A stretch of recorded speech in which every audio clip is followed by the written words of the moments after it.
coordinator here at ACHPER. Nice to see some familiar faces in the crowd.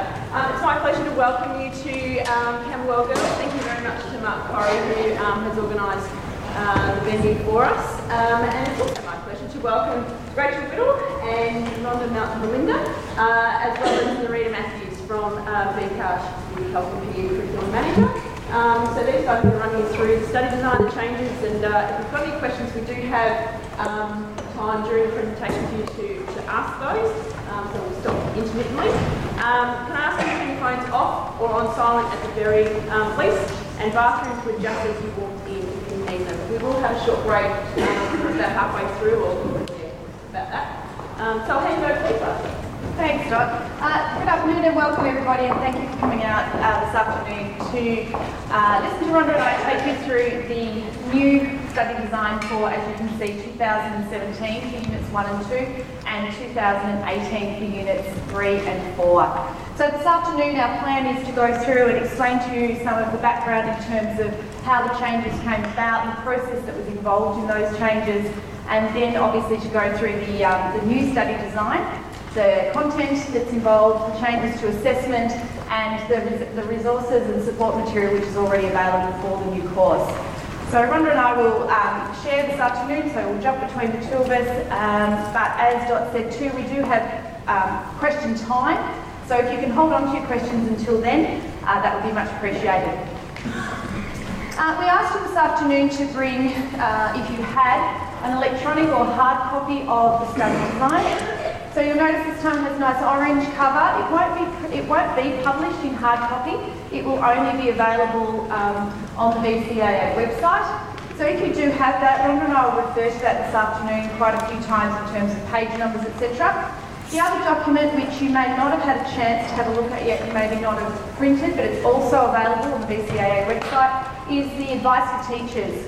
So again, that won't be published in hard copy, it'll only be electronic, and we will also refer to that document this afternoon as well.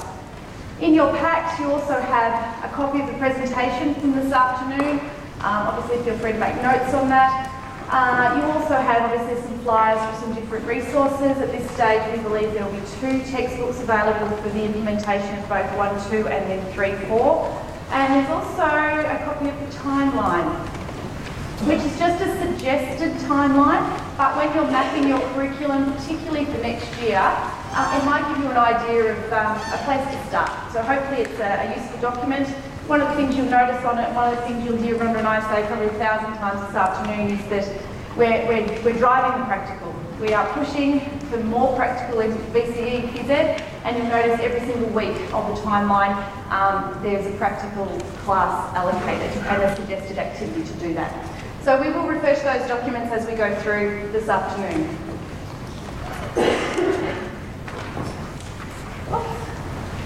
So in the study design, often we jump to the key skills and the key knowledge because that's what we need to make sure that we cover with our classes. But can I also highlight to you, there's a couple of other sections which may be beneficial, particularly if you're looking for a rationale for the inclusion of VCE PE at your school, or if you're doing something like subject selection night and you need some background for a presentation to parents or to students of reasons why they might like to pick or select VCE PE. So in the introduction, you'll find the aims and the rationale for the course that might be beneficial to you. You'll also notice that the structure of VCE is outlined for you, and that hasn't changed significantly. I think it's important this afternoon to realise that we haven't thrown the baby out with the bathwater. There are some things that have been retained, and there are some new sections to the study design, and we'll certainly highlight those for you this afternoon. Assessment and reporting for VCE is in the study design for you to have a look at, and Rhonda and I will take you through the specific assessment tasks for Units 1, 2, 3 and 4 today. And then, as I said, the key knowledge, key skills, the outcome statements and the unit introduction for each of those units is included as well. If we can just start by talking a little bit about the language in the study design. One of the things that is important to remember is that when we are looking at Units 1 and 2, part of the reasoning or the rationale for Units 1 and 2 in VCE is to give students greater breadth and depth of knowledge, and they're able to explore topics in far more detail perhaps than in some instances in Units 3 and 4, which is slightly constrained by an external exam. So in Units 1 and 2, you'll see the language uses things like such as or for example, which means that if you are teaching a topic in the study design, and Rhonda might find an example for me while I'm talking, but the study design might say, for example, and provide a couple of examples, and then it might say such as, and provide a couple of examples. You can choose to teach that information, or if you have an area of interest or greater knowledge about a different example, then that's also fine to teach as well. So you have much greater flexibility in Units 1 and 2 for your teaching of different examples. So, for example, when you're teaching Unit 1, 2 and you're doing the Musculoskeletal System, at the end of it you're required to perhaps look at the different drugs in sport, drugs that may affect the musculoskeletal system. So you might have some kids in class that are really passionate about learning about steroids, or you might have your own personal knowledge about that. So in those cases, you could choose where your class went in terms of the design, or if you wanted to make that example, whether you wanted to make that amongst your students do totally different things. So I think the great thing is that you have those options for us to use our strengths to assist the students that are in our classes the best we can. And then the alternative is obviously that's only used in 1 and 2, and then in Unit 3 and 4 the language is different. Everything in Unit 1 and everything in Unit 3 and 4 is specified, because we need to be able to ensure that every student across the state is exposed to the same information, so that they are under fair conditions when they are examined. So, for example, in Unit 3, Area of Study 1 on page 17, it says biomechanical principles for analysis of human movement, including. It then goes on to list angular and linear kinetic concepts of human movement, Newton's 3 laws of motion, inertia, mass, force, momentum, and impulse. All of those things must be covered. The list then does go on, but all of those things must be covered. So the including in Unit 3 and 4 stipulates that you must teach what is listed in the study design. Just before we go on to that area, in terms of textbooks that are recommended in there, obviously each school has its own preference, and we're obviously not able to recommend a particular textbook. What we've said at other seminars is that we recommend that teachers themselves have a copy of both, so you can actually use them side by side to enhance your own knowledge, but also to assist the students, because obviously they have different activities that you can use in your own teaching. So we think that that's important as well. And the fact that they are a resource. Okay, I spend a lot of time in schools, and often hear teachers say, oh, but you know, when I'm teaching chapter 3, when really we should be using the study design as our go-to document. So if it's not the study design, we don't need to teach it, regardless if it's covered in 1 textbook, 2 textbooks, or any other resource that's available. So please make sure that when you are planning your course, you are using the study design to map out your course, and it is the content in the key knowledge and the key skills that you are teaching to, regardless of what the textbooks say. And also some people get in the habit of like, I really liked teaching that in the old course. It's not in the new course, but look, I'll just teach it anyway. And I mainly teach Unit 3, 4, and I know how tight the timeline is. So even if it's something that you're really passionate about, if it's not in the study design, don't waste your time and your students' time teaching things, because sometimes as an assessor you find that the students get confused when you've asked a particular question. The teacher's taught them about something that's no longer in the course, and they answer according to that. It's not really the student's fault, it's the teacher needs to make sure that they're only teaching things that are in the study design, so make sure you're really aware of that. Rhonda and I do actually really like each other too, but if we get too close the microphones play off each other, that's why we're standing so far apart. Okay, so if we now have a look at the actual structure of the study design, as I said, you'll notice that when you turn to Unit 1, for example, you have the outcome statement. You have a brief introduction to the unit and then the outcome statement. The outcome statement is what we want students to show achievement of. Keep that in mind when you're setting your assessment tasks and all of those type of things. Can the student show me that they can achieve that, the outcome statement? Underneath that, we then have the key knowledge and the key skills. So knowledge it provides the content. What do we have to teach? What content do we need to get through? What do students need to be exposed to and to understand? The key skills provide the application. Can they perform? Notice that's at the top of the list. Can they perform, explain, observe, analyse, evaluate and compare? Those skills are, essentially they should marry up, so there should be a key skill for all of the key knowledge, And if you wanted to, and again, when you're doing your curriculum mapping and your planning, you might actually make a table and put them side by side. So rather than just having dot points down a page, you might put them side by side so you can see students need to know this information and they need to be able to do this with it. Now, if you were looking for some further elaboration on those key skills, the VCAA uses Bloom's taxonomy in order to develop, and certainly in the assessment. So you could use a taxonomy such as Bloom's, or you could use a Solo or one of the others, but that's where those skills are coming from. So students need to be able to do something with their knowledge, and that's very, very important. So again, if we have a look at Unit 3, Area of Study 1, the outcome says students must collect and analyse information and participate in a variety of physical activities to develop and refine movement skills from a coaching perspective through the application of biomechanical and skill acquisition principles. So you can see from this slide how the key knowledge there is the qualitative movement analysis principles is matched up with the skill of performing that qualitative analysis. Okay, so as I said, if you have a look at the key knowledge, it will marry up with a key skill.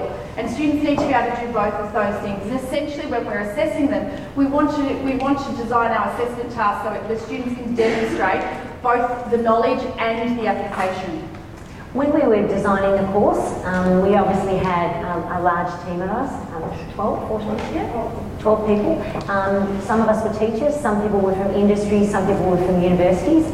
And we tried to make sure that the course, as Rachel said, was really highly practical. When we looked at this particular key analysis, we did some research and discovered that 97% of students across the state had access to some form of video. So in terms of this particular one, where the students have to do a video analysis, obviously it's something that they can do on their smartphones, so that they can actually produce it. And if they didn't have an opportunity to do video analysis, then they could actually just do it and take some notes as the other students performing or whatever. So in terms of this one here, the key thing is that we're wanting students to actually perform some skills and actually for them to then analyse them based on the biomechanical principles, so that they're actually getting some really concrete ways of looking at the biomechanical principles. And we'll obviously talk about that more when we get to Unit 3. So as Rob said, there were 12 of us on the panel, and they drew from a number of different areas. One of the things that came out of the research that informed the panel, which included teacher focus groups and analysis of data and a benchmarking report which compared the VCE to a number of different senior secondary physical education courses both nationally and internationally. We were looking at ensuring greater consistency across the course and greater logical sequencing between the units. We wanted to reduce the areas of potential overlap, so particularly with the new Australian curriculum and Victorian curriculum being implemented and mandated to be implemented next year, we needed to ensure that we weren't doubling up on what students would be covering in Year 7 to 10 as well.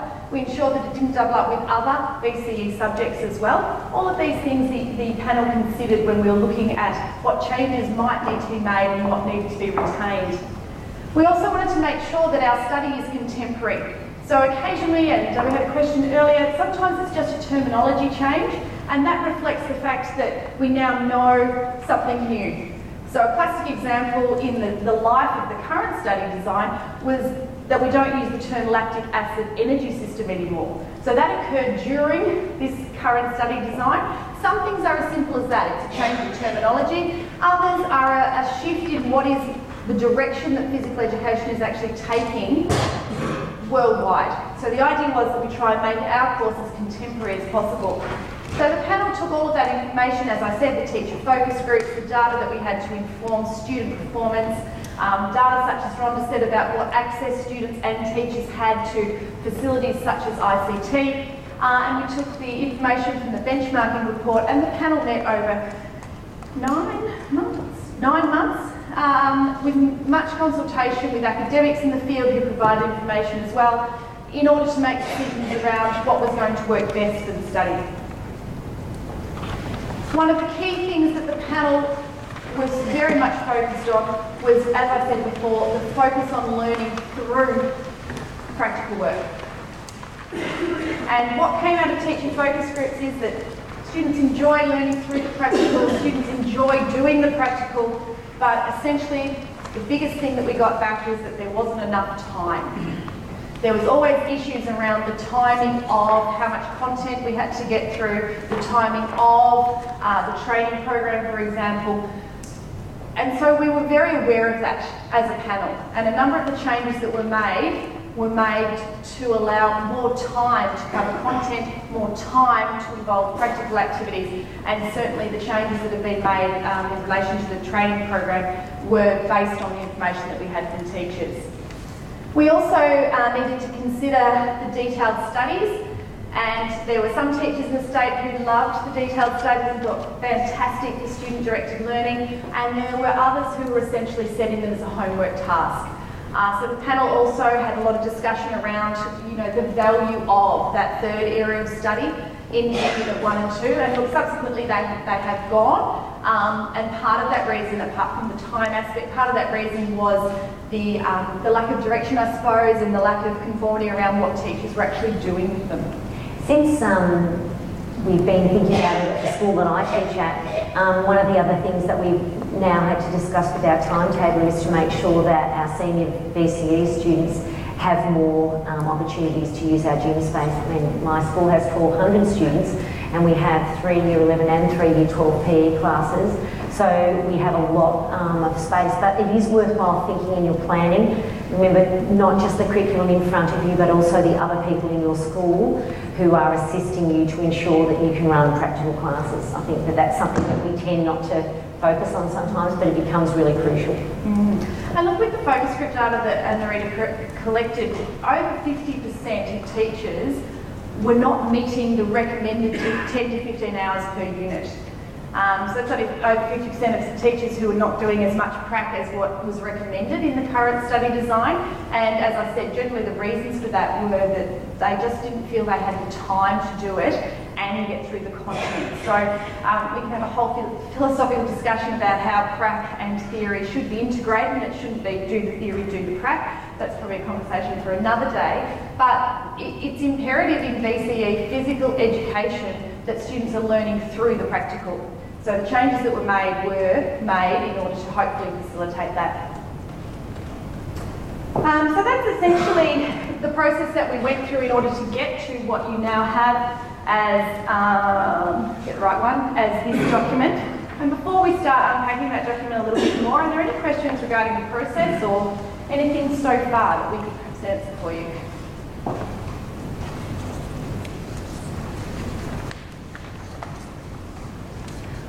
I think so. It might be pertinent at this point to say too that Narita has been to every session, recording any questions. So if you get home tonight and you think, oh, I should have asked that, there is going to be a frequently asked questions section on the website, and every question from every session will be recorded on that page so that you can look back and have a look. And look, it has been different. We've been from Ballarat, Geelong, Frankston, Essendon, we've been all over the place, so different teachers have asked different things. So you might want to have a flick through those questions as well and see what other people were asking and the concerns or the questions that they had. Okay, so the sequencing of the units has actually changed, and we had quite a lot of discussion about the problems in which people experience, and the teachers were surveyed as to, the sorts of things that they found were useful, and so we came up with the different sequencing of units. A lot of teachers, particularly with Unit 1, found that they didn't have enough time to look at the human body in motion in detail. It was interesting when we were looking at curriculum that VCEP is the only subject where students actually see body systems. Biology does it a different way. So it's a really great, as you guys know, I'm preaching to the converted, but it's one thing that you can also talk to students about selecting it, because it's an area that's not covered in any other VCE subject. So the human body in motion was our basis, and many of the things that you currently teach will have remained.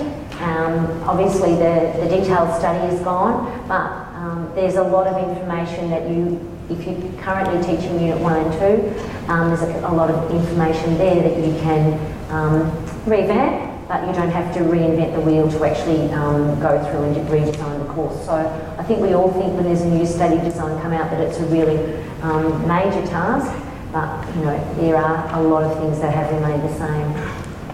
With Unit 2, Physical Activity, Sport and Society, there had been an overlap in terms of areas, Unit 2, Area of Study 2, and Unit 3, Area of Study 1. So there had been a lot of overlap in that area where people were looking at lifestyles, etc.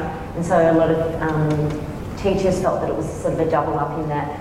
And so that's all gone into Unit 2 now. And when Rachel will address that shortly, but I think one of the real advantages of that going into Year 11 as opposed to Year 12 is that there are so many other options of things that you can actually do to enable students to understand the key areas that cover this particular topic. And with regard to that, this is an area that is growing in the world. It's certainly an area which perhaps those of you who are my vintage, we didn't actually look at this when we were studying at uni, but it's certainly a growth area where a lot of your students will get their employment if they choose to follow this path. The other thing too, Rhonda, if I can jump in, is that when we had the detailed study, a lot of teachers told us too that they pick the detailed study related to physical activity because they felt it prepared students better for Unit 3. So that was an issue too, because VCE by design is supposed to be able to be standalone. So students should be able to do Unit 1 or 2 by themselves. They should be able to pick up 3 and 4 and not be penalised for not doing 1 and 2. And Rhonda might correct me, but I think the stats are something like we have 80% of our Unit 1 2 students go all the way through, which means we've got 20% of students who haven't done Unit 1 and 2 at all. So we need to make sure that we're not penalising students for perhaps not doing the full sequence. That was an important thing to consider. Because some schools don't offer 1, 2. Exactly. So it's really important that we made sure that that was relevant. In terms of Unit 3, so Unit 3 is a major, the beginning area of study 1, Unit 3, is quite different. It's the biomechanical skills, skill acquisition that currently is being teaching in the Unit 1 and 2 course. And that obviously is quite detailed. From my discussions with other people, I think this is the area that people feel the most challenged by. And I believe that it's really important as teachers that you attend PDs, etc., to make sure that you feel confident in teaching this area, because I really believe that it's probably one of the strongest things that we can teach students in physical education is that particular content. I think it's really important. After we do that, and we'll tease out each of these units in detail in a moment, but we obviously look at energy for physical activity. Again, very similar to what we're currently teaching, and so retaining a lot of that information, but there's a few terminology changes in that, and that's something that you need to be aware of. In terms of terminology, at the back of the teacher's advice guide, there is all of the terminology is all given a detail for you. So if you're not quite sure, Page 3. page 3. Page 3 of the teacher advice starts the glossary of terms, so they're all there for you. Yep, so it might be something that is worthwhile making sure that you're really familiar with for that. And then finally, the last one is Unit 4, training to improve performance. So this was an area that we had a lot of discussion. Many teachers found it really difficult to implement the training program. You'll notice when we get to this area that there is quite a difference in this. Students have to design a training program, but they don't actually have to participate in it themselves. This is a program where students actually get to do lots of training methods, and when we get to that point, we'll talk about the assessment task, which is highly practical, as opposed to getting the rigours of students doing this training program. So if we now look at Unit 1 in detail, the two areas of study that are very similar. How does the musculoskeletal system work to produce movement? So first topic, very similar to what we've been currently teaching.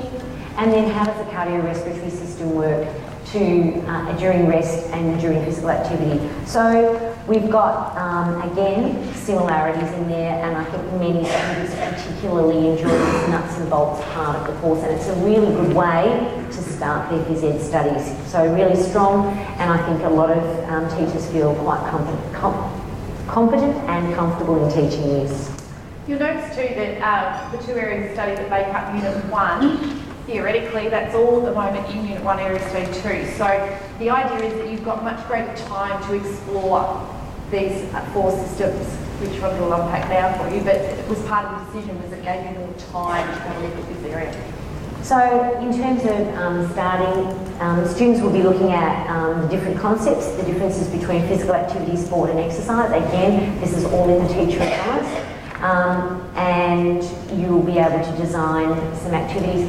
If you're looking also at the suggested activities, I know that I would be thinking about doing an activity that looks at physical activity. So you'll be looking at a physical activity thing which might be just going for a bushwalk or something like that, playing in a sport. So students have the opportunity to play in a sport, volleyball, basketball, whatever that happens to be, and exercise. So you might take them to the gym, or you might do a circuit class at school, so that they're getting to know the difference between the different things, physical activity, sport and exercise. So again, trying to build the practical into that.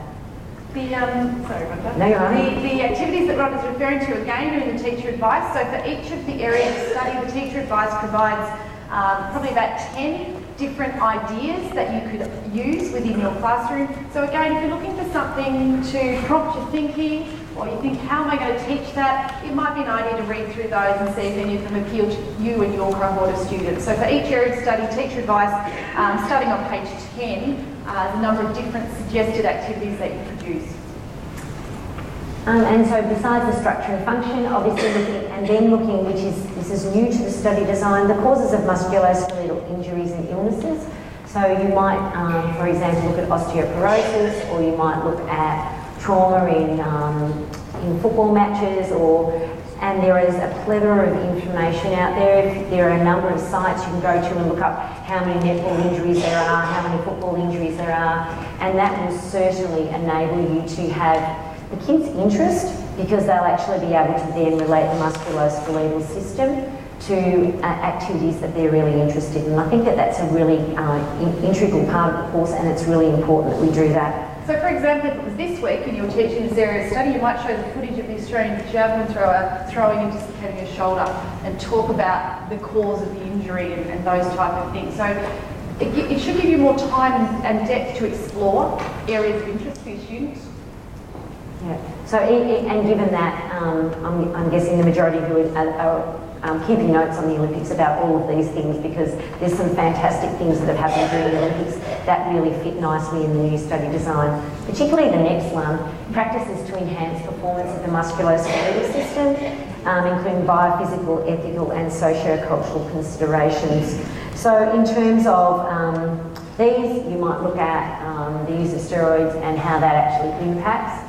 And because it's in Unit 1, we have much more opportunity for students to actually discuss the issues involved. I know that in Unit 4, we've talked about ethical issues in our older study design, and this time we're currently looking at just what the drugs do, but this really can open it up so that you can have some really great discussions on all of the different issues that surround perhaps drugs in sport. Rach might help me out again with a sociocultural example from here. Yeah, so if you were looking at this issue, and remember, because when we have a look at it in terms of the cardiorespiratory system, you'll see that a couple of the dot points look like they've been replicated, because the idea is we want you to delve into the musculoskeletal system and look at injuries and illnesses and then performance enhancement of this system.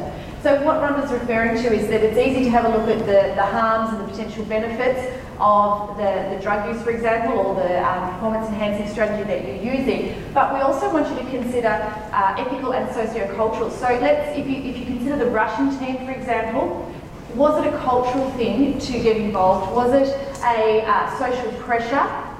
Reasons that the Russian athletes needed to make sure that they were part of the program, they were seen to do the right thing, and then ethically, what impact does that have on them as individuals, on them as a team, on the sport in general? You know, I heard the other day they had to call for people to stop booing at the Olympics. So you can talk with your students about going, well, is that okay or is it not okay? What impact does that have on the athlete?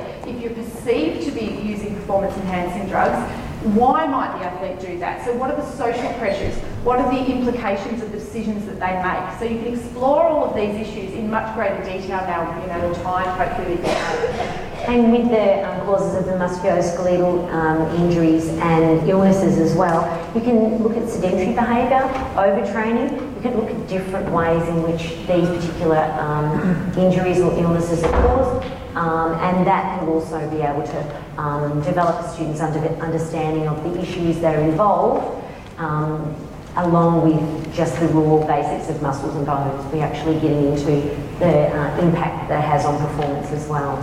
So you'll notice throughout the study design, each of the issues that are the content covered is looked at primarily from a physiological and a sociocultural perspective. So we want students to have an understanding of all of the broader influences on the information that we're presenting to them. So again, sociocultural is defined for you in the glossary of terms.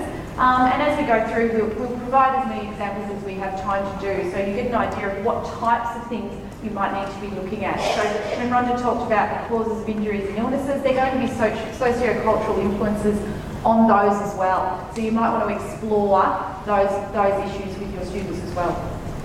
Yeah, so if we then move on to area of study 2, similar dot points, the structure and function of the cardiorespiratory system, and then looking at the physiological, social, cultural and environmental influences on cardiovascular and respiratory health.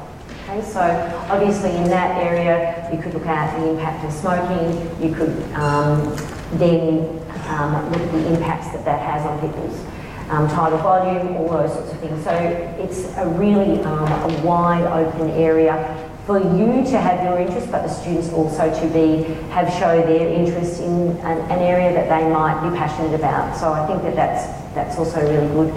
In terms of the enhancers performing the same sort of thing, while Rachel was speaking about the Russians, I was thinking socioculturally about the Kenyan athletes, and I don't know if anyone's seen some of the recent programs, but in terms of the sociocultural issues behind the Kenyan athletes perhaps now being lured into taking EPO, etc., which obviously that would fit into this area, simply because, you know, they have something like 230 of their men qualify for the Olympic marathon, and they're allowed to take 3. So how that actually impacts on their decisions to perhaps use the drug, and how that impacts on them from a socio-cultural point of view. How does that impact on their families, etc. Yeah. And here's a good point a good time to point out that area that Rhonda's a runner, ex-runner, and has great knowledge about that area and her understanding of performance enhancement from perhaps the EPO perspective. She might go down that path with her students, but if that's not your area of expertise or you don't feel confident, you might look at other aspects of performance enhancement. So because it's in Unit 1, you can do 1 or 10 different ones if you choose to. That would be up to you as a teacher. You might focus on one in great detail, or you might say, look, there's a whole heap of different things that athletes can do. We're going to cover them all very, very briefly. Okay. And so just to clarify about Unit 1, to make sure that we're sure about what it is before we move on. So it now has 2 areas of study. The choice of the 2 detailed studies have been removed. Unit 1 contains the content that was formerly in Unit 4, so our factors, our legal and illegal substances, and the discussion of ethical socio-cultural factors. And the overlap that we used to have with Unit 3, energy systems, has been removed from our Unit 1 area, and biomechanics, which was in Unit 1, has been moved to Unit 3. So the assessment for Unit 1, a written report in analysing participation in at least 4 different practical activities. So this is where the emphasis is changed. Students must participate in 4 practical activities. Now, questions at previous forums people have asked, well, what if my student is injured and they can't participate? Then they need to watch or analyse the movements of their peers so that they can actually get through the analysis. And we believe that this is really important, and it also takes away the pressure on the student, perhaps when we looked at doing a training program. And as Rachel mentioned at the previous forum, you know, we have this responsibility. We sort of say, if you can't do it yourself, you used to be able to choose somebody else and train them. But really, how much expertise does a Year 11 or Year 12 student have to actually coach somebody else? So in this instance, the students would watch their peers, and then they would make, you could make an assessment from there. So as a result of these 4 different practical activities, a practical laboratory where you're actually setting it up in any way that you wish, in terms of making a laboratory that makes it practical to the subjects, the topics that you've been able to cover. You could do a case study looking at particular injuries or however you'd like. So there's a variety of different things. I'm not going to read through them all because you can read them as well, and also to remember that you've got a copy of the PowerPoint as well. So just lots of different activities that you can actually do to get the students to produce the work. And I think that this is where education is leading in terms of schools. We're looking for critical thinking, we're looking for different ways in which students can present information, and I think that this certainly opens it up.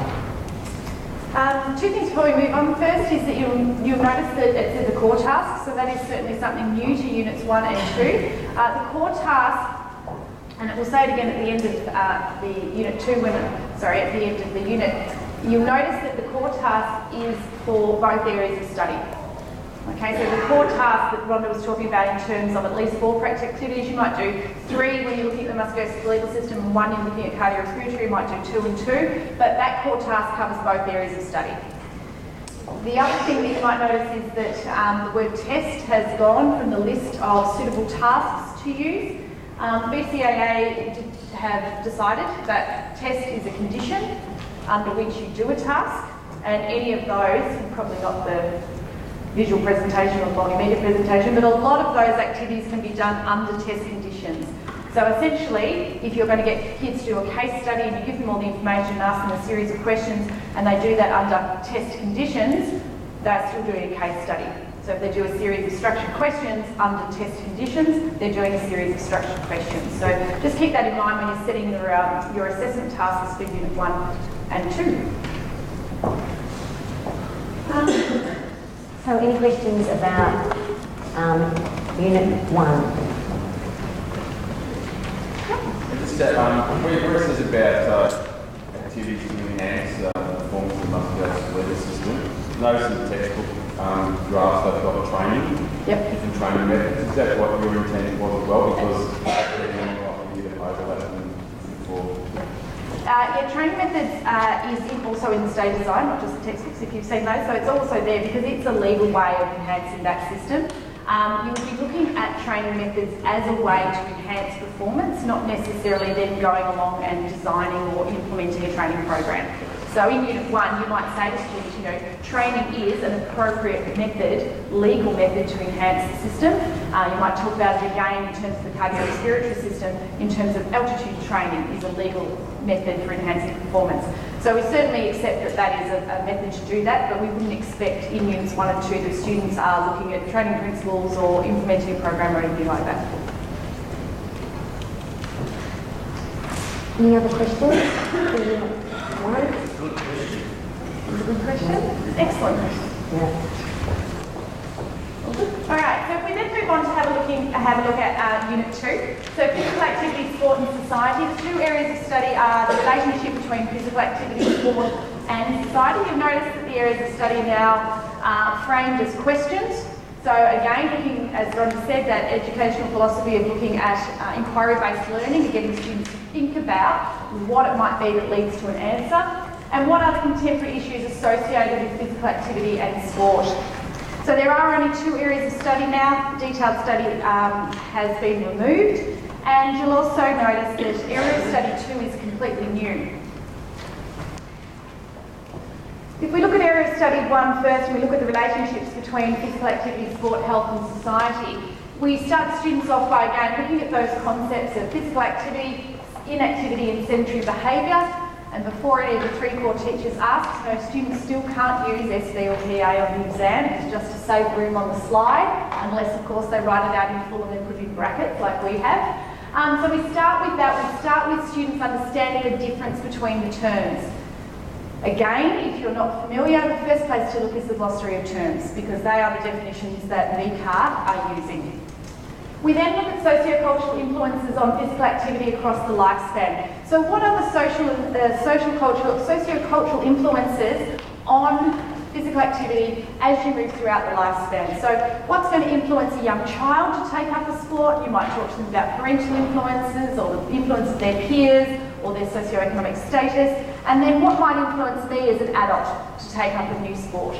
So it's not just about what influences you originally, it's right throughout the lifespan. So you might say to your students, you might be talking about a case study, and you say, you know, Rhonda and Jack, all their children have moved out of home, they want to take up a new activity together. What might be some of the sociocultural influences which will influence the choice of activity that they decide to take up? And again, it might be geographic. They would love to take up skiing, but they live 3 hours from the closest mountain. Or they might want to take up a sport which requires them to buy a boat and some water skiing. So it might be a socio-economic influence that's going to influence their decision to take up a sport. So students need to consider not just young children and the influences at an early age, but influences right throughout the lifespan. We then have a look at the benefits of physical activity and the risks of inactivity. So we have a look at some of those hypokinetic diseases and the influence that physical activity has on reducing the risk of those diseases. And then you'll notice that the state design says we look at physical activity and sedentary behaviour guidelines. I'd like to point out that it doesn't stipulate the Australian physical activity and sedentary behaviour guidelines, and that was certainly intentional. There's 2 reasons for that. One is that the VCE is taught in places outside Victoria and outside Australia. So we can't assume that every student undertaking VCE Physical Education is in Australia, and therefore the guidelines will be specific to them. And the other thing is that we think by not including the Australian Physical Activity Guidelines, it gives much greater scope to compare, for example, the World Health Organisation's guidelines with that of Australia, the United States, for example, and Australia.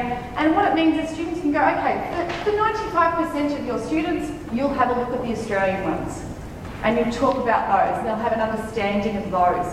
But again, if this area is something that your students have really got their teeth into, then you might say to them, okay, well, let's have a look at the levels of physical activity in another country.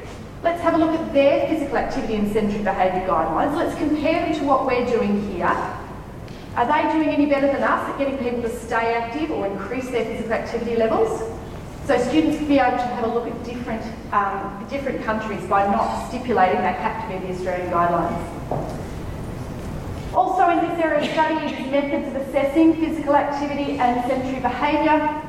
And again, it can be something as simple as students recording through a diary or a log the physical activity and sedentary behaviour that they engage in a period of time. They might compare that to wearing a pedometer tool for a week and have a look at the difference in the contextual information gained through a diary compared to the raw data that is collected using a pedometer. We've also included in this area of study the use of personal activity trackers. So, you know, at the moment there is so much information and so many new things coming out all the time in terms of your Fitbits and your Garmins and all of those, but there is certainly no expectation that they are used. It's just another option if you do have access or your students do have access to them. And I think with regard to that, this is just another way in which the study design is trying to be contemporary in terms of, you know, pedometers. For many people now know the real limitations of pedometers, and many people have exercise trackers. The study design is designed for 4 years with this to begin with, and so in 4 years' time, in 2022, we really don't know what will be happening, but maybe everyone will have an exercise tracker of sorts, or there is a new, what's the latest one, right? It's just like a sticker you put on your hand. The latest ones are essentially just like a waterproof sticker you put on your hand, little tiny metal bar going through, calculates, collects all the data. So you never know what's going to happen over the next period of study design, so hopefully there's enough scope to keep it contemporary as we move through. Enablers and barriers to physical activity, so students need to have an understanding of the things that enable them to be physical activity, but also those barriers. And of course, when you're looking at these things, you'll have a lot of different stages across the lifespan and how those enablers and barriers change. The social-ecological model, which will be familiar to those people who are teaching the current Unit 3 and 4, is included in this area of study, but so is the Youth Physical Activity Promotion Model. Now, there is information about both of those models in the teacher advice, and it's got some, it's actually detailed, got some information and then unpacks both of those models for you so you can have a look. And I'm just going to fly through and try to find the page number. 15, on page 15, if you would like to have a look either that tonight or at another stage. So what it does is it goes through and talks about each of the components of the model, gives a very specific example at each of those levels, specifically for the social ecological model.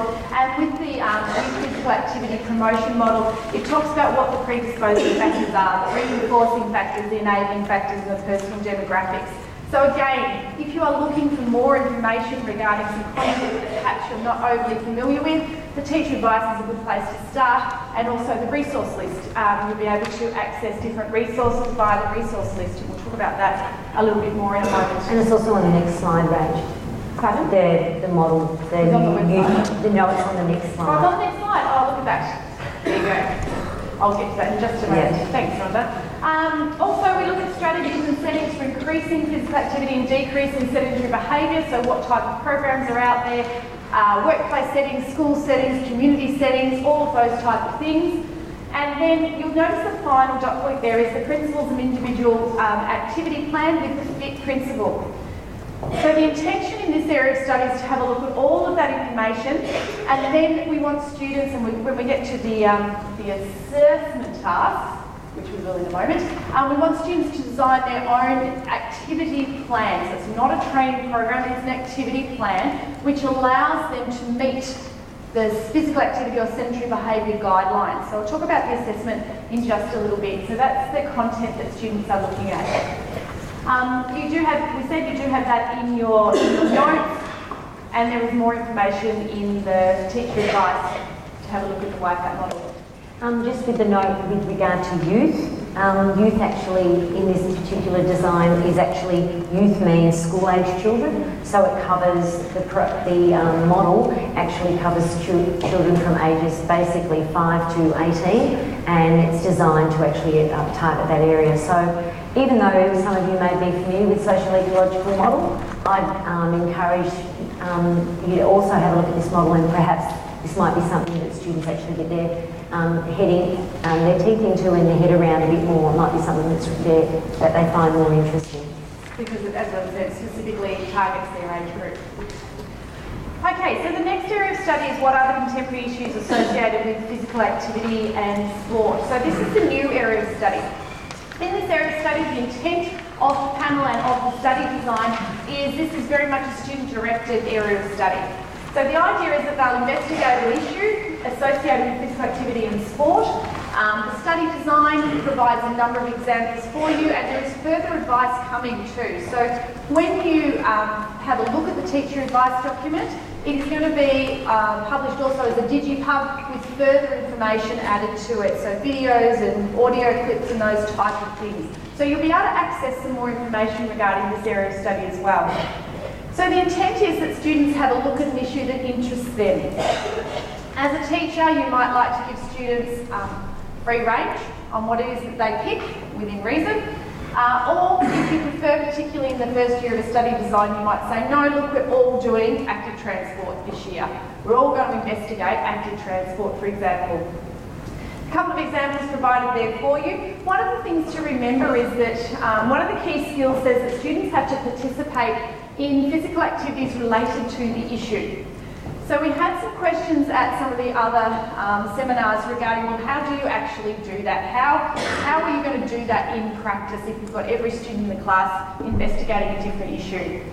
So we think it's quite feasible that you might say to your students, in the period of time that we're looking at Area Study 2, each prac session each week, we're going to expose you to a number of different activities which relate to a broad cross-section of contemporary issues. So you might say, for example, very simply, the first one is we're actually going to walk to such and such. Or this week, I would like to see everyone in my Unit 1 and 2 VCE PE class is use active transport to get to school if it's possible. So you might do that. A nice simple one to get the participation in this area of study would be the use of modified sports, because one of the areas you can have a look at is access to different population groups. So if you're looking at children and access to sport, you can have a look at all of the modified sports. And you might participate in a netball or an ice skate session or a gymboree session or whatever it might be, and that would be an appropriate physical activity to do as well. It is important that the students need to be able to relate physical activity to the issue that they have chosen. Another suggestion might be that if your students are all doing a different topic, that part of their task is that they then have to devise an activity and teach it to the rest of the class. So in small groups, they actually devise the activity which is associated with their issue and then teach the rest of the class. Yeah, and this will obviously open up the last dot point with people teaching in rural areas, which probably doesn't apply to those of you who are in this room. Obviously, if people are teaching in those areas, that the issues that are involved with access for children disabled and rural and remote communities might be something that you're particularly interested in and considering. I mean, I think Rach was talking about, cultural diversity and inclusion and different activities as well. I mean, you could look at something like swimming as an example and the absolute decline in many people actually swimming in terms of having swimming lessons because the cost is extremely high. Parents have really busy lifestyles. Do they have time to take their child to the pool, the swimming lessons? So those are some of the other contemporary issues that you might like to consider to make it a valid and interesting content that you're delivering. If you are giving students choice, one of the things you need to suggest to them, and say they come to you and say, I want to look at, for example, advertising in sport. You need to question them on how they think they might have a participatory aspect to that topic. So we started off, we had a big list, didn't we, Rhonda, the panel? We had so many on the list, and then we went, oh, that's going to be almost impossible to do prac with, that sort of, and so we cut it right back down. So you will find examples in the teacher advice, and you will find examples actually listed in the study design, but if you do give your students choice, just make sure you can see a participatory aspect to the topic to ensure they can meet the outcome.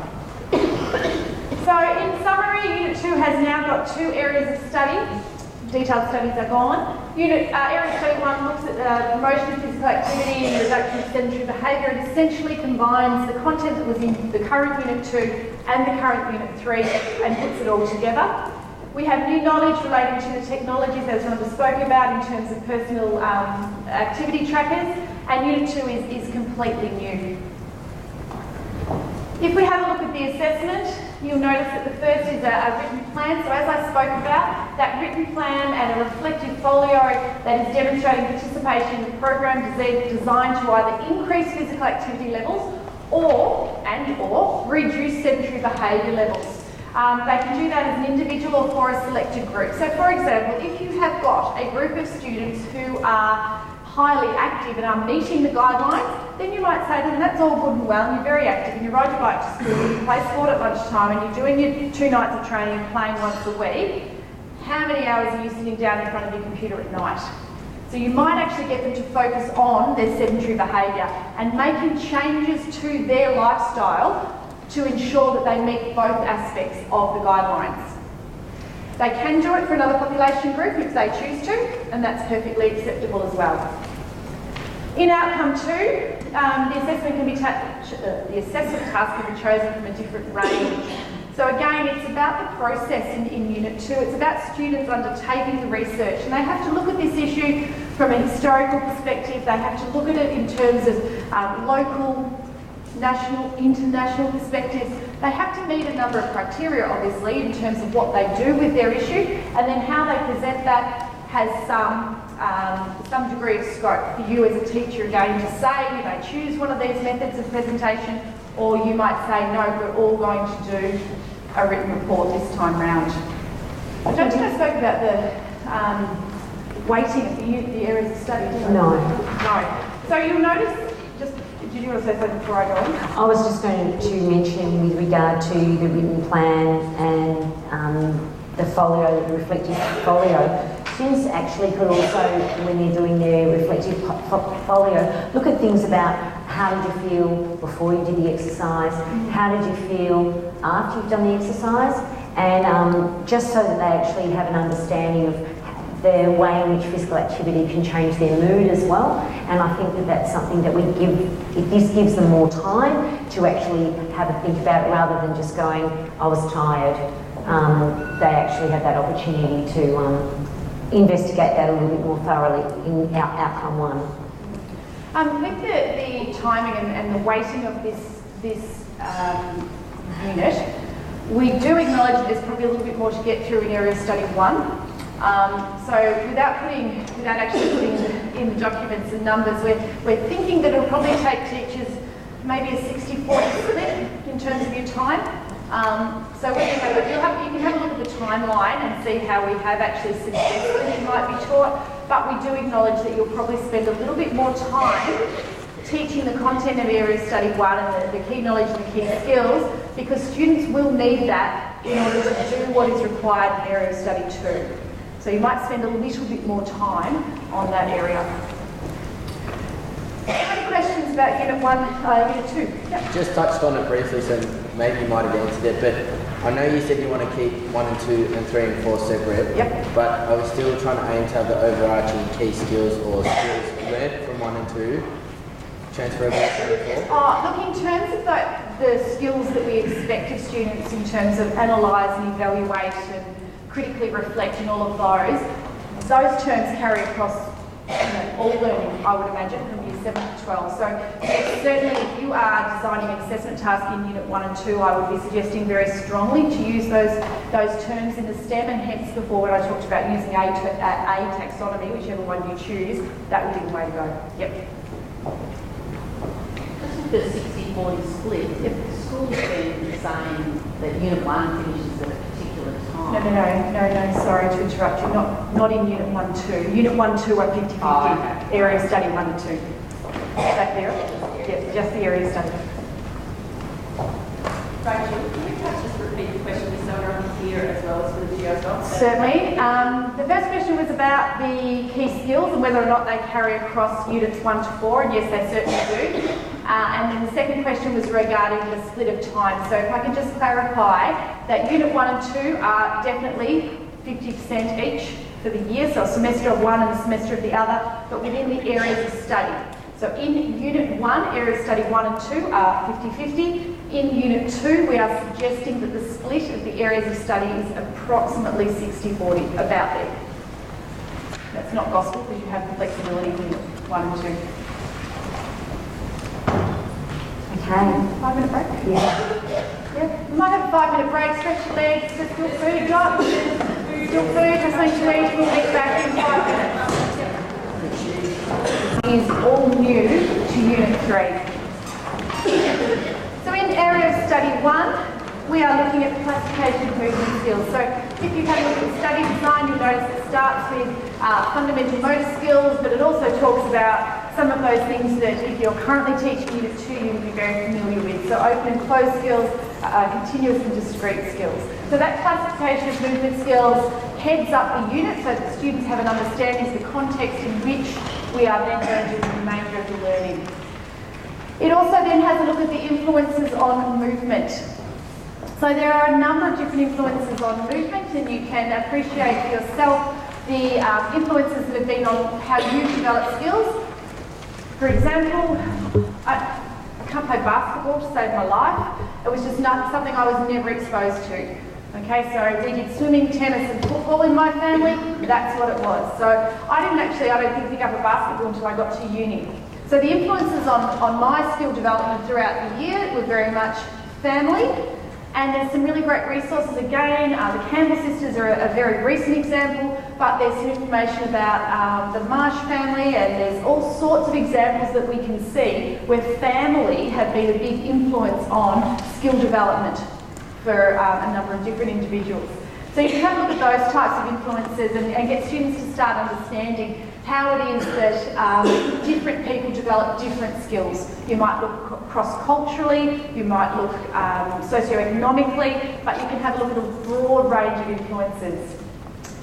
We then start looking at qualitative movement analysis principles. Can I please highlight the word qualitative? We are not talking about calculations or plugging numbers into a formula. We are getting students to look and analyse. I was talking to a biomechanist at the Victorian Institute of Sport just a couple of weeks ago, and she says even at that level, a majority of that work that they do with key athletes is qualitative. They do lots of videoing and analysis of video through watching, and that's what we essentially want you to do with your students. We want students to be performing the skill, watching somebody else perform the skill, and doing the analysis. Obviously that analysis is going to come from both a biomechanical and skill acquisition perspective. These two, part of the rationale for including these two sets of principles in this area of study was that, again, when we had information from experts in the field, they said that they shouldn't be taught independently. They should be taught together. So we took that advice on board, and hence the reason that skill acquisition and biomechanics will sit together for the new study design. We also listened to teachers who told us categorically that kids love to learn biomechanics because they do lots of prac. They do lots and lots of prac, and we certainly don't want that to change. We want teachers getting students to learn through doing, experimenting, getting out there, kicking the footy, throwing the ball, whatever it might be, and having an understanding of how the biomechanical principles will impact on skill development and skill performance.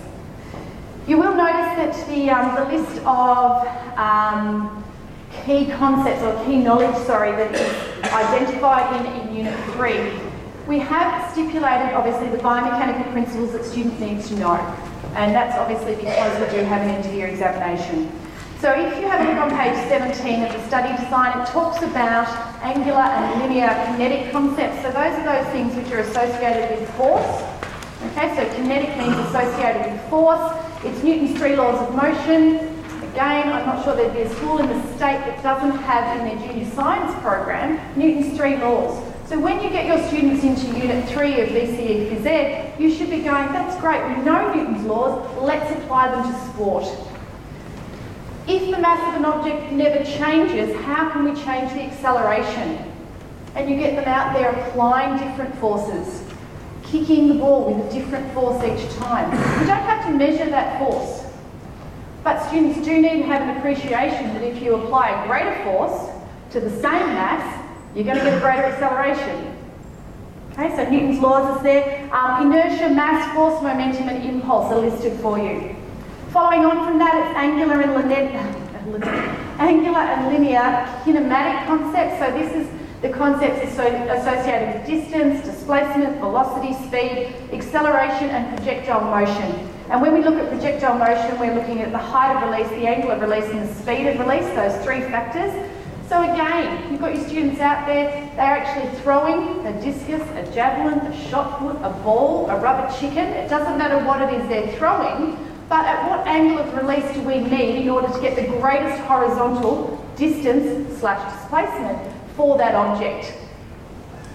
You can measure the angle. When we say qualitative analysis, it's okay to measure the angle. You get the giant protractor out and you say to your students, we can measure this angle. But what they do need to know is that if you change that angle, how does it change the outcome? Okay, so they don't have to do any maths, they don't have to do any calculations, but they have to have an understanding that if you change a variable, how does it affect the outcome?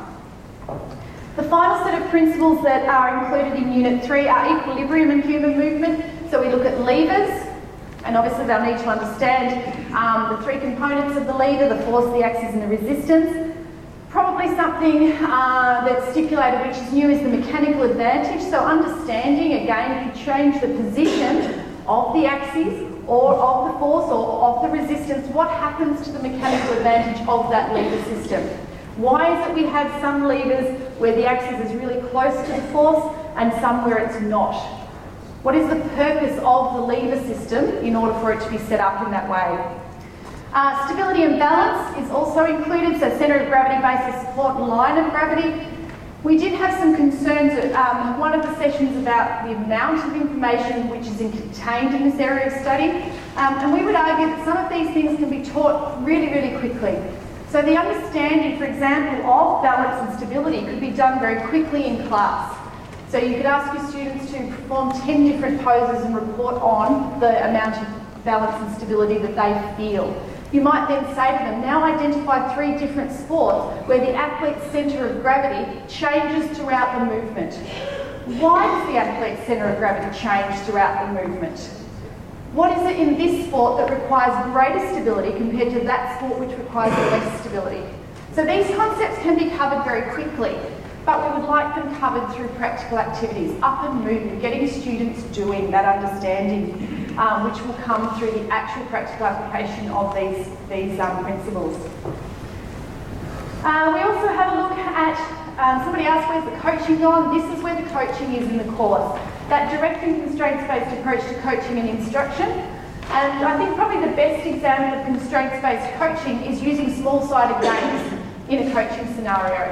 And that understanding that if you change the size, the area of the field in which you're playing, or if you change the number of players, so the constraint you put on the task is size of the field or number of players.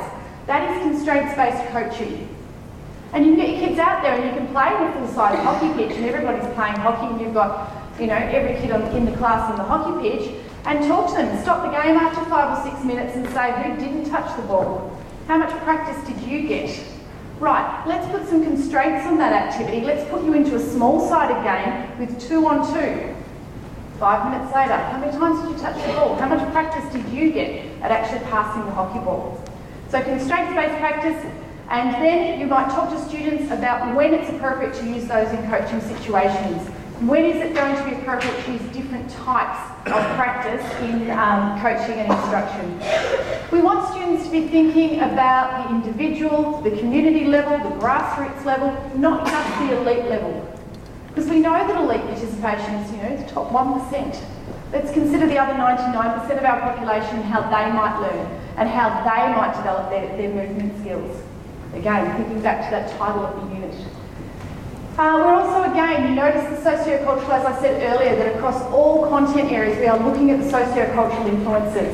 So what are they? What are they going to, how are they going to impact on skill development? We talked about family, we talked about socioeconomic, we talked about cultural restrictions. So you need to cover all of those things. Practice strategies is included in this area of study. So again, it is currently in Unit 2 and it is there again. So we look at the amount of practice, the distribution, the variability, and we also look at feedback. So again, lots of practice, getting students out there and receiving feedback about a skill and receiving no feedback and different degrees of feedback and how that actually impacts on what they are doing and how much their skills are going to improve and develop. Okay, so area of study 2, how does the body produce energy? And so this is quite similar to the current study design in terms of our fuels that are required to produce energy, the characteristics of the particular energy systems, and the rate of production, yield, etc., recovery rates, active and passive. So we have a variety of different areas to look at. Some of the questions people have focused on have said, well, where's LIP in the study design? It doesn't mention LIP. But LIP's actually part of our fatigue or limiting factors. So we also don't mention in the study design about PC depletion, or we don't talk about other particular fatiguing factors as particular dot points. So LIP is actually covered as part of the fatiguing factors for your aerobic athletes.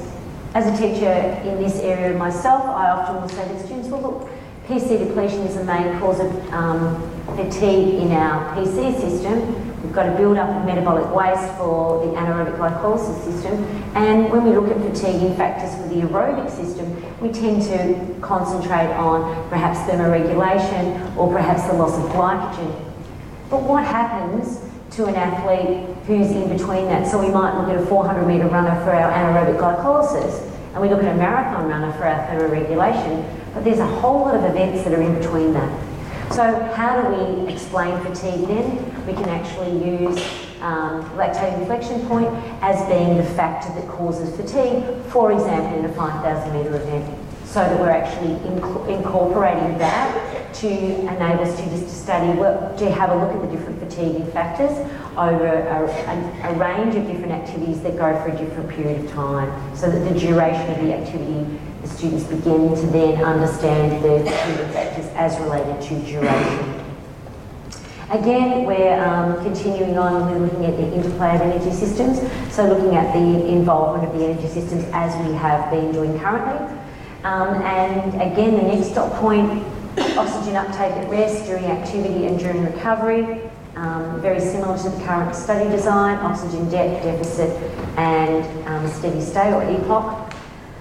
And acute responses during this particular area as well. So this acute responses has moved more into energy system area, and so that can then include those acute responses to exercise, particularly when you're looking at recovery as well. So obviously building them all together as one unit.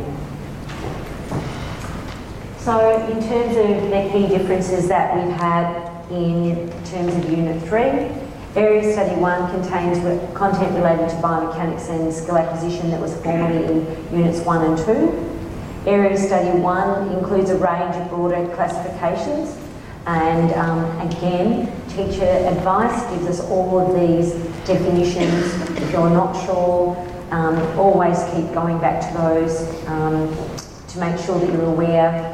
The new inclusions include the links between skill development and performance and qualitative movement analysis, and also to direct and constraint-based, and sociocultural factors, and the list of biomechanical principles are actually being reduced as it currently appears in Unit 1. So in terms of assessment for Unit 3,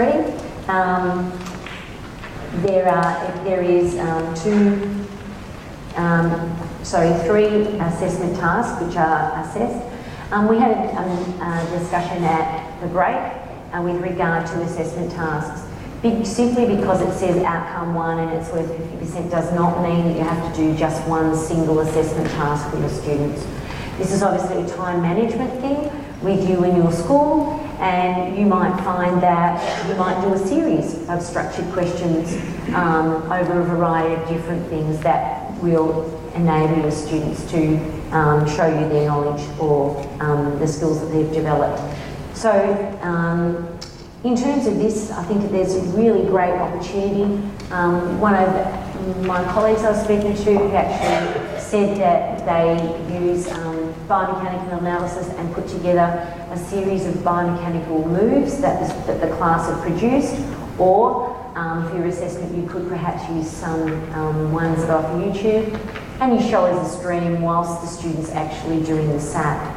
So they're actually watching and they're actually using the video as the stimulus rather than just a photo or something that's on the page. So lots of opportunities to start including some more ICT into your assessment tasks as well, which will assist the students' level of understanding, and also to enable you to see what sort of level of depth of understanding they actually have.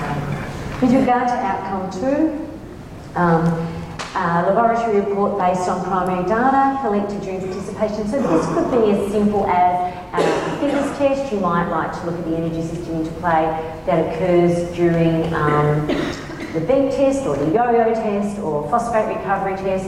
You might like to have a laboratory or compare the different energy system interplays in that area. So you've got a variety of different areas to work on. And again, the first one was about practical activities and their relative contribution to the energy system, and the second task is about interplay. But obviously they can be clearly linked. You could discuss in one area a particular form of energy systems and its use, and then in the second assessment task follow on from there. So So it's possible to link them or to make them separate, whichever you choose. One of the other things to notice in the assessment task stipulated here, you'll notice the study design stipulates that students must use primary data. Throughout the study design, it will refer to either primary or secondary data. If it is in an assessment task and stipulated, then it has to be primary data. So again, referring you to the teacher advice on page 2, starts off with why we want kids to do practical work and our context for learning, and then goes on to talk about data collection, because obviously it's all through the study design. Data collection is all through there. So it talks about primary data is collected from student involvement in practical activities. It may include numerical data, visual evidence, or written observations. So if you then have to structure an assessment task, you need students to be drawing on that data. So they may collect the data individually, and then you compile it for class data, which you then use as your stimulus for your assessment task, but it needs to be primary data. And you'll notice that in both the outcome 1 task and the outcome 2 task. The teacher advice goes on to talk about when you might use secondary data and these suitable forms of secondary data, lists a couple of different resources for you, and refers you to the resource list if you're looking for places to collect secondary data. So obviously the ABS is a big one. If they actually get their census data right, we'll be able to have some new data. But also things like, the AFL has lots of data on player performance. Tennis Australia has lots of data on different aspects of player performance. So you can use those places as well. Australian Institute of Sport, Clearinghouse for Sport, there's lots of different places you can get secondary data. You have 3 questions. Oh, yes, please. I just have a couple of questions about terminology. Thank you for this information, it's really, really useful. Just contrasting the study design and the advice of teachers with regards to energy system terminology. We've got ATP-CP in the study design, ATP-PCR costogen. Can all use be used interchangeably? Definitely. Fantastic. And also with the Unit 3 area study 2, using the term duration, and then in the Unit 4 area study 2 as a training principle using time, can those two be used interchangeably as well? Yes, they can. We have had a lot of discussion about duration and time, and yes, they certainly can be used interchangeably. That's not a problem. We shall move on, I think, so we don't... No? More questions? Sorry. Any more questions about Unit 3? All good. Okay, so final unit, Unit 4, training to improve performance. One of the things that's important for us to realise with this area study is that it's not a 50-50 split. So the first area study, what are the foundations of an effective training program? It has a 30% assessment rate based on it, and how training is implemented effectively to improve fitness has a 70% assessment. So they're not evenly split. So again, when you're designing your course, you would need to make sure that you didn't give 50% of your time to the first area study, because obviously you're going to not have sufficient time to thoroughly do the training implemented effectively to improve your fitness.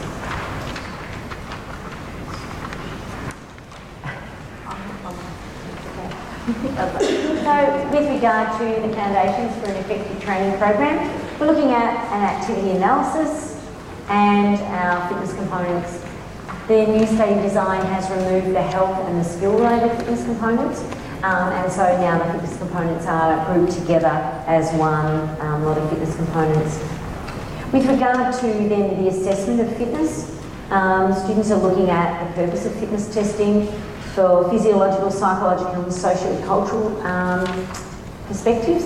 So in this area of study you would be looking at, okay, we might test AFL players who are at the AFL draft camp with really strict testing on the beep test or yoga test or agility test.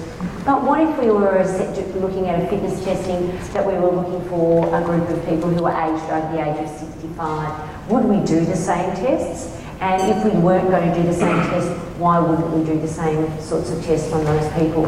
So we can look at the variance amongst the population, different population groups, or we might look at the differences between the ages as well. So we might look at a group of people. If you were going to test a fitness level of fitness test of a group of mothers, you know, what sort of fitness testing would you actually design for them, and would that be the same as you design for a different cohort of people? Well, I think that's important to remind students, particularly, you know, some of the pathways our students might take might be interpersonal training, for example, or something like that. An example I was giving the other day was a 50-plus lady who was subjected to skin fold measurements to test her body composition. And you would say to students, both psychologically, socioculturally, what might be a better choice? Do we really need skin fold measurements for your average person in the community, 50 plus, who's decided to try and improve their physical activity levels a little bit? What's the appropriateness of the test? What would be a better option? And can you justify why it's a better option from a physiological, a sociological, physiological, psychological, and sociocultural perspective? And so there's pre-participation in health screening. So obviously, as Rachel just mentioned, you know, if students are going into personal training later on, what's the purpose and why is it really important that we do some form of health screening, particularly if they're going to work with people who are of an older or a younger age. And obviously the principles of informed consent, the aims and the protocols that are around testing. And the final dot point is the students must be aware of 2 recognised tests for the listed physical activity fitness components. So students need to be aware of 2 tests. So for example, with agility, they need to be aware of the 505 test, the Illinois test, the CMO test, and this is going to be part of, therefore it can be part of their assessment in their final exam at the end of the year. So make sure that students are aware of those sorts of things. And again, in the teacher advice on page 27 and 28, there is a list of recognised tests for you to have a look at. Okay, so if anyone have any questions about that, I might just open up to questions just for that area of study 1. Anyone have any questions about that? Remember, this is just the 50% of students actually working out what an activity, how an activity analysis works and how that might be used. Alright, so area study 2, how is training implemented effectively to improve performance? So as Rhonda said, this should make up about 70% of your second semester or of Unit 4. Again, we're very wary of the fact that regardless of what you put in Unit 4 area of study 2, it's the area of study that runs into the end of the year. So what we had hoped is to give more time to this area of study, which means the teachers are not trying to, you know, finish the course before the end of the year. In this area of study, we look at strategies to monitor and record training data. So again, we are looking at all of those different methods to record training data. Students are expected to have an understanding of what type of data can be recorded. Is it just physiological? Is it psychological? Is it sociological? So if I don't turn up to training one morning because it's cold and wet and I was supposed to be training with Rhonda and she said, oh, I couldn't bother going today because Rachel called to say she's not coming, that would be a social influence on us actually getting to training. So things to consider like that. It's really simple. Kids can use a smiley face to say they felt really good after training. They might show beforehand they felt pretty flat, couldn't be bothered, but once they got into their program or once they got into their training session, they felt good afterwards. So that's there for them as well. We look at components of the training session. So some of the information here is not new. Training program principles, training methods. Psychological strategies has been retained. For those of you who kept up with all the changes that were occurring, you might have noticed it disappeared for a little while in one of the drafts, but overwhelmingly both teachers and students really enjoy this area of study and this topic, and it's important that it was put back into the study design. And then we have a look at nutritional and rehydration recovery strategies, and finally chronic adaptations to the cardiovascular, respiratory and muscular system. So a lot of this information, as I said, is what is in the current study design, but the format of how we teach it and what has to be included has changed significantly. So in terms of how is the training implemented effectively, students don't need to do the training program anymore. They have to have an understanding, obviously, of all of the principles, the components of a session. They have to understand the training principles. They have to understand the training methods and how you recover and the outcome of training, but they don't actually have to physically write a program for themselves, do the pre-testing, post-testing, all of that, and do the program. What they do need to do is participate in a number of different training methods. So the prac is going to come through students in your class who are participating in training sessions, but they are essentially going to be, we're going to do a continuous training session today or an interval training session today, for example, and students will participate in those. And hopefully you'll do quite a number of them, so they learn through that experience of actually doing, and obviously it's going to be reflected in the assessment task. You'll notice that the purpose of fitness testing from, as we talked about, physiological, psychology and sociocultural is new. Implementation of an activity analysis is no longer required, so they don't have to do the activity analysis. They do still have to be able to analyse the data to establish fitness components, muscle groups, energy systems, work to rest ratios. So they're still got to be able to do the analysis. You don't actually have to physically collect the data anymore. Again, hopefully that will free up some time. The implementation of the training program, I said, is no longer required, but it's changed to conducting a session, understanding the components of each session. So what is involved in the warm-up, the conditioning phase, the cool-down phase. And they still do have to be able to design. So bring all those elements together and design an effective program.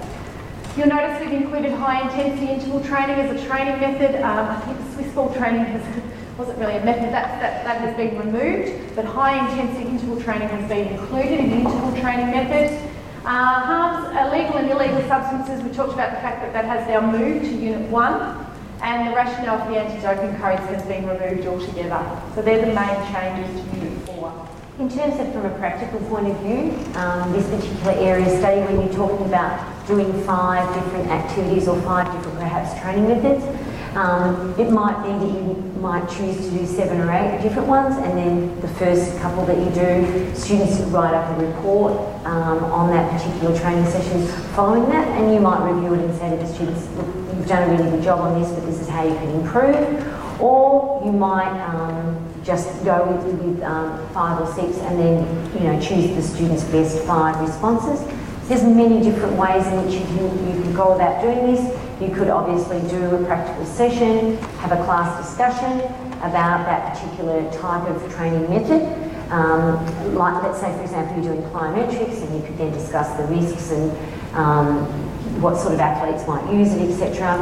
And then the next lesson that you have your students, that then there's an assessment task that's based on that, so that when you're doing a SAT, it might actually be 5 different sessions that may not take up a whole period of assessment, but it might be just a snapshot of that particular activity. Or conversely, you could bring it all together on one SAT day and say, okay, we're going to analyse plyometrics versus weights training versus fartlek training, etc. So lots of different ways of doing it, and again, that gives you the opportunity in your school, what facilities do you have, what level of expertise do you have, and what are some perhaps other people in your area that you can use to bring that out. I think that's really important. So if we have a look at the assessment, as Rhonda said at the very start, you can see the different weightings of the assessment task, and hence the weightings of the amount of time that you would spend. In outcome 1, we're looking at a written report analysing data from an activity analysis to determine the relevant fitness components. So you notice the word primary is not in that statement, so therefore the data can come from any reputable source or something that you have constructed to make it realistic.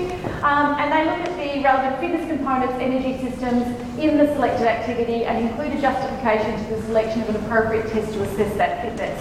So again, depending on how you structure your written report, you might give them different scenarios with different population groups and ask them to justify different types of testing based on the information that they have.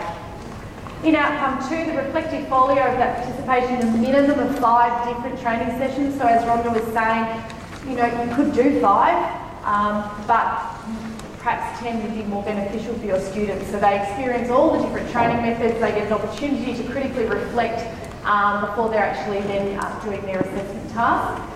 The second task is a written report that draws on the personal experiences recorded in the folio. So students need to use the information and the learning that has taken place for the first assessment task. They need to use that in the second one.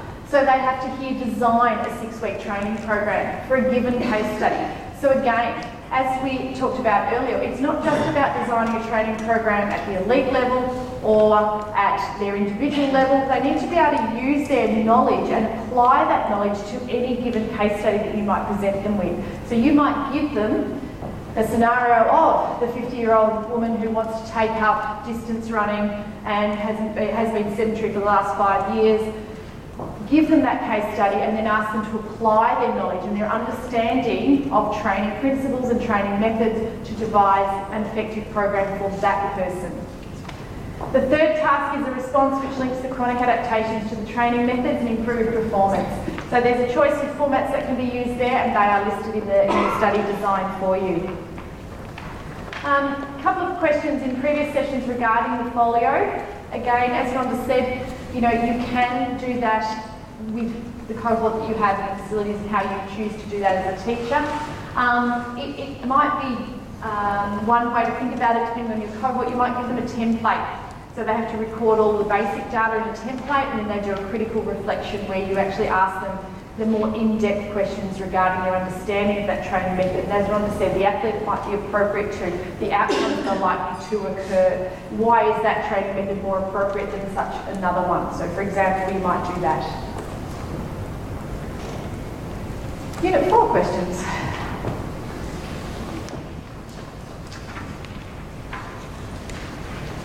Answer the question.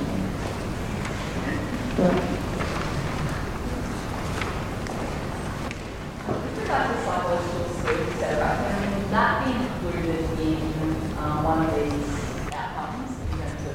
It can be, but it doesn't have to be. So like the current study design, each assessment task doesn't necessarily address every single component of key knowledge and key skills. And then the exam at the end of the year, the rationale for the exam is that it is based on all of the key knowledge, also the outcome statements which are underpinned by the key knowledge and the key skills. So it doesn't necessarily specifically have to be targeted there, but if you were doing, for example, your chronic adaptations, you might want to put something in there that links to an improved outcome of the training program, for example, or you might place it somewhere else, but you don't have to. I don't have the phone. Does that exam still work? Yes, it is. Yes. We were going to get to that. The exam specifications will be reviewed. Remembering, of course, that Units 3 and 4 are not going to be implemented until 2018. So next year's Unit 3-4 exam will be status quo. The exam specifications will be reviewed next year. And any decision to change either the format or of the exam will be made, but it will still hold its 50% weighting. In 2018, there will obviously be a sample paper written, well, we'll be next year ready for, hopefully, the start of 2018. So you will be able to have a look at the range of questions which will be on the 2018 and beyond exam.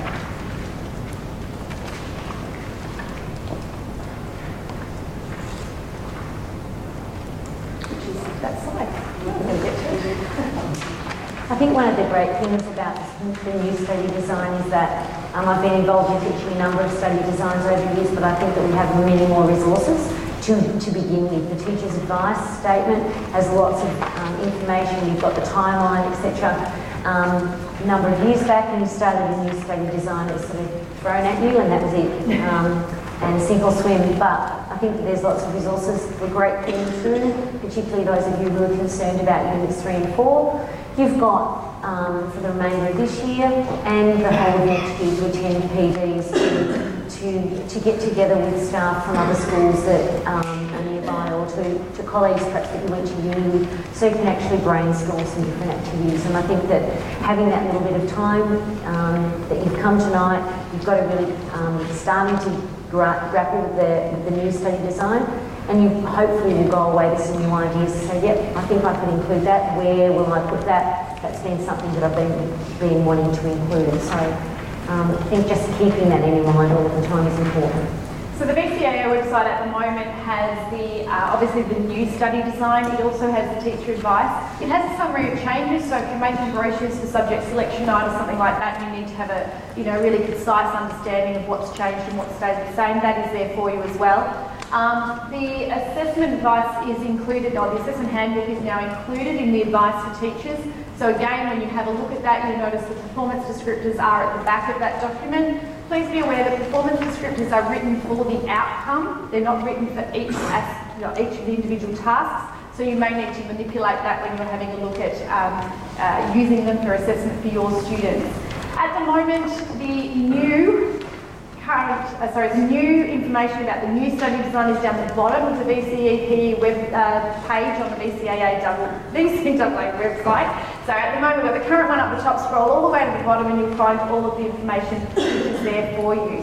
As Rhonda said, we do have the opportunity, obviously, in ACHPER run PD, and I'm sure there'll be other PDs offered. These sessions won't necessarily run again to do 3/4s rollout in 2018, but tonight's session is being recorded, so if you want to have another refresh, maybe halfway through next year, you should be able to access tonight's presentation as well.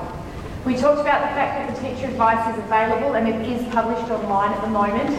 It has all of those things we've referred you to, the glossary of terms, the different fitness testings, the idea about the context for learning, the primary and secondary data, all of those ideas for learning activities. Each area of study also has an expanded task. So for each area of study, one of the learning activities has been expanded out to be a full task for you. When we go to an online publication, a DigiPub, you'll also be able to access, as I said, sound and video clips, so you'll be able to click and listen to someone talk to you about the sociocultural influences on movement skills, or listen to somebody talk about energy systems and the intent of the review panel in terms of how it is expected that it will be taught and delivered in schools. So that will be coming as well. As I said, the sample exam will be done next year. And the resource list is also currently being compiled. The resource list will be electronic, which means it can be added to. So if you find something fantastic, please let Narita know, and she can add that to the reference list. The resource list. It has some, some good journal articles if you're looking for more in-depth knowledge to base your content knowledge understanding on, but it also has text and it has lots of web pages and different places you can go to access information. And of course the VCAA bulletin. If you haven't signed up for that, it would be well worth your time to jump online, make sure you subscribe. All the information will come direct to you. You don't need to rely on a VCE coordinator or any of those people to get the information to you. You can just follow through the prompts in order to get yourself signed up. It's free and it enables you to keep up to date. So if anything is updated, or if there is some advice for teachers that comes out, or if there's something about assessment, for example, all of that will be made available on the bulletin. Hard copy tonight, Doc? Yes. Yes. Okay, evaluation forms should be in your packs tonight, so if you could please fill those out. One of the beneficial things about the evaluation form is that it asks areas you think you might need further PD in, and that will be valuable to you. It also means that we can get your certificates done and sorted and sent out electronically via a link, so they will come to you. And there will be, at the ACHPER session at the end of the year at the conference, obviously there will be different sessions relating to different areas of content that you'll be able to access. And what do I miss, Rhonda? Just that we're doing the same presentation across the state. So everybody who's attended one of these sessions, and again, people will be able to access this one as a video. The presenters are mainly people who are on the panel, who helped design their curriculum, and then of course we've been supported by ACHPER in enabling us to do the presentation so that everybody has the same message across the state. So I think it's fantastic that you've turned up tonight, and that makes sure that you're fully in touch with what's actually happening and the curriculum change that's coming next year for Units 1, 2, and then the following year for Units 3, 4 as well. Also, as I said, Narita's been at every session, and as our curriculum manager, she does a wonderful job in supporting us. She will be happy to answer any questions that you have. If you think of something and it's not on the frequently asked questions list and you need some further advice, then please contact Narita, and she will ensure that she gets back to you. And apart from that, unless there are any more questions tonight, we thank you for your time and look forward to the rollout. And before